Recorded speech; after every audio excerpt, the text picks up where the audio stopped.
And welcome back. Marcus in Moulton, Alabama, watching us on YouTube. Hey, Marcus, what's on your mind?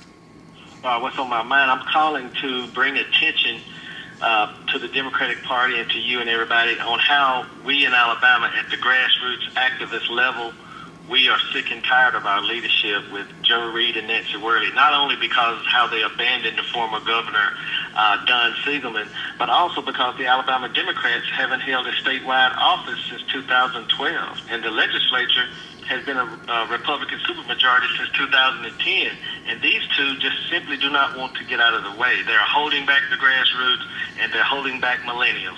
I just want to get your idea on that. Sure. Especially how they abandoned former Governor Don Siegelman. It's like they super glued their lips together. Yeah, so what are you doing about it? I have an online digital magazine where I post several articles about the reasons why we should get rid of Joe Reed and Nancy Worley.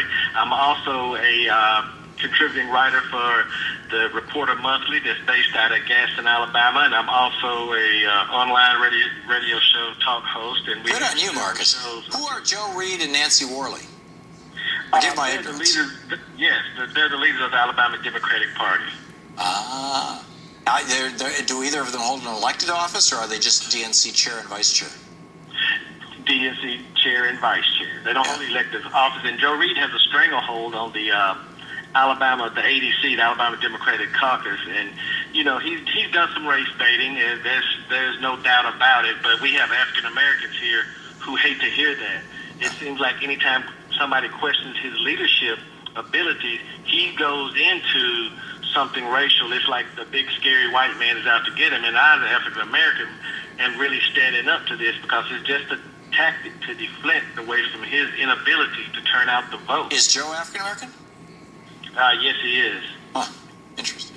And he did a lot for civil rights. He did, but there's been, it took 5 years before they even sent out an email blast. They don't do anything until somebody questions their leadership. Right. And they've had people almost arrested if they speak out against them during conferences and things like that. It's just really a mess down here. We just had in the Alabama.com, AL.com yesterday about the Nancy Worley. She hasn't paid court fines from 5, 6, 7 years ago. It's like they do not understand that younger people want to be a part of the party, but you can't because there's no future in it. If a young person comes into the Alabama Democratic Party, you're going nowhere unless you licking his bootstraps. And they just get discouraged, and the voter apathy is real, and it's deep. So what percentage of the Alabama Democratic Party, like precinct committee chairs and like that, do you think are actually progressives? There's very few, but they're trying to fill them. We have a lot of unfilled seats.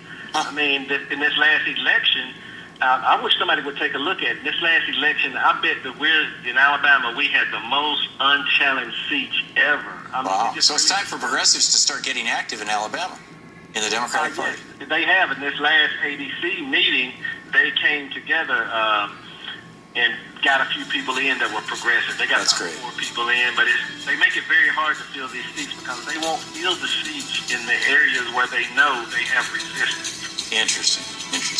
Well, Marcus, I wish you the very best in your battles to reform the party there in Alabama, and keep us up to date on what's going on, okay?